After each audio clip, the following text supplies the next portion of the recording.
saya Damai Samada Abdillah dari Universitas Muhammadiyah Malang dari Prodi Pendidikan Bahasa dan Sastra Indonesia 2A. Di sini saya akan menjelaskan tentang model rumpun pembelajaran. Yang pertama yang akan saya sampaikan adalah pengertian dari model pembelajaran. Kemudian yang pertama saya akan menjelaskan pengertian dari model pembelajaran. Apa itu model pembelajaran? Model pembelajaran adalah suatu rencana mengajar yang memperlihatkan pola pembelajaran yang melibatkan antara siswa dan guru. Kemudian ada 4 karakteristik dalam model pembelajaran. Yang pertama adalah landasan teori. Kemudian yang kedua adalah materi yang harus dikuasai siswa atau tujuan yang harus dikuasai siswa. Kemudian yang ketiga adalah sintaks atau tujuan atau langkah-langkah guru dalam menyusun model pembelajaran. Kemudian yang keempat atau yang terakhir adalah sistem pembelajarannya. Kemudian yang selanjutnya akan saya jelaskan adalah model-model pembelajaran di dalam rumpun. Sebelum memasuki model-model pembelajarannya, saya akan menjelaskan apa itu model pembelajaran dalam rumpun.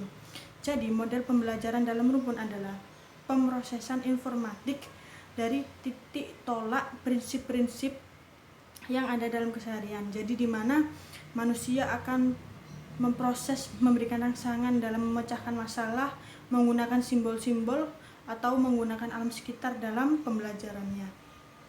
Model-model pembelajaran di dalam rumpun memiliki 4 model.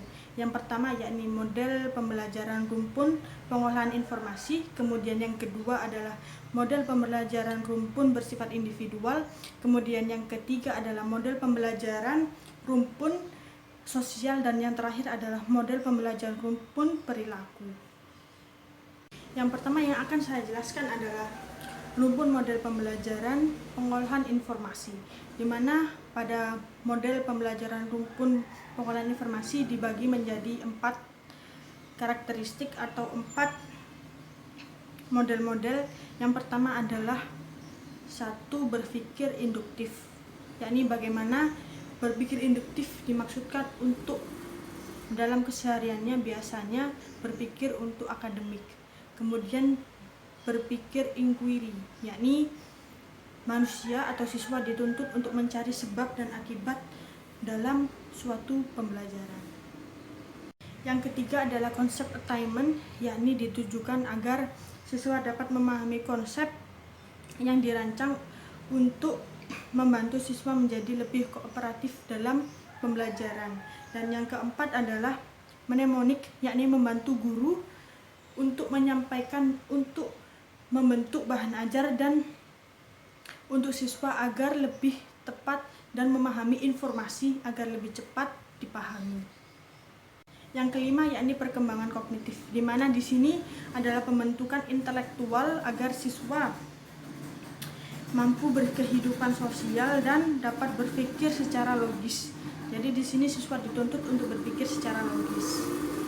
Yang keenam adalah advanced organizer, yakni di mana kita dituntut untuk merancang atau mengolah informasi kemudian dihubungkan dengan pengetahuan baru kita dalam peningkatan kognitif.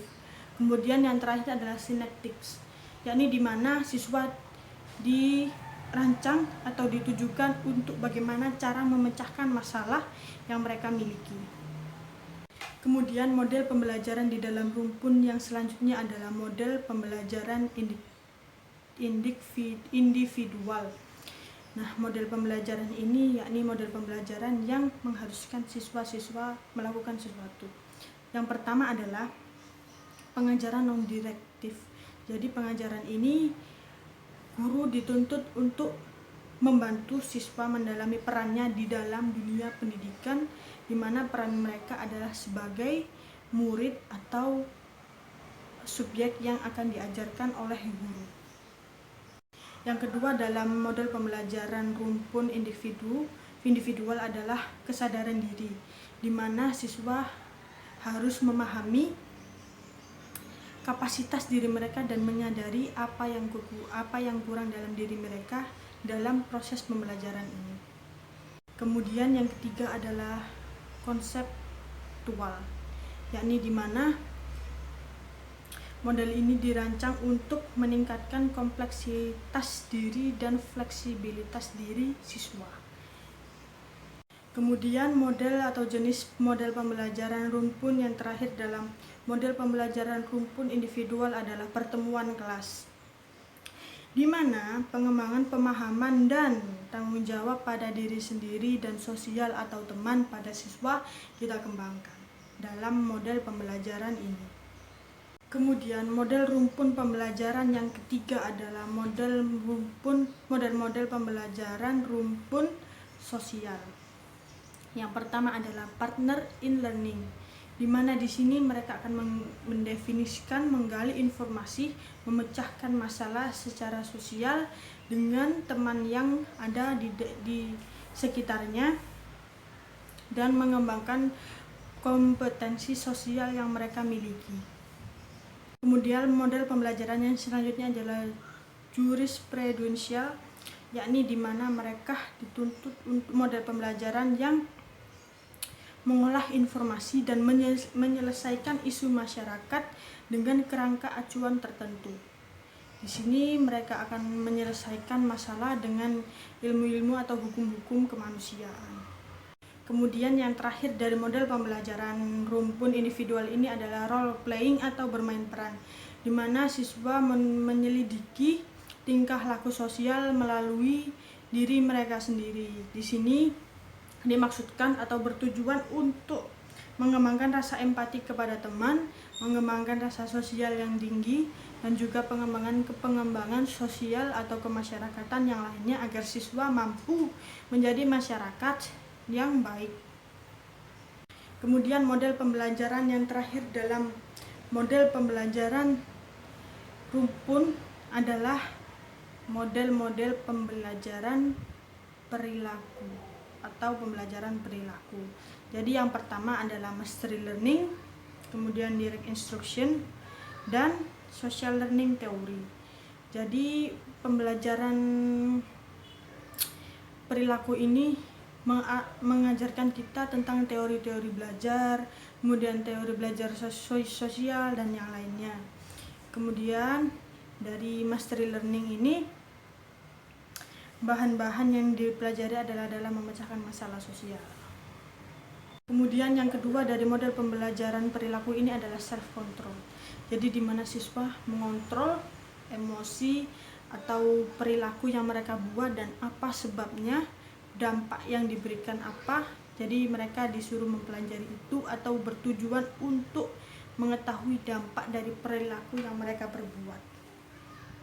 Kemudian yang keempat adalah learning from simulation. Jadi di mana mereka akan menyeimbangkan diri mereka dari lingkungan, jadi menata pola-pola lingkungan, kemudian mereka belajar dari itu, diberi pelajaran dari lingkungan itu sendiri. Kemudian yang terakhir dari model pembelajaran perilaku ini adalah learning from condition of learning, maksud saya. Jadi di mana model ini menekankan pada hasil pembelajaran.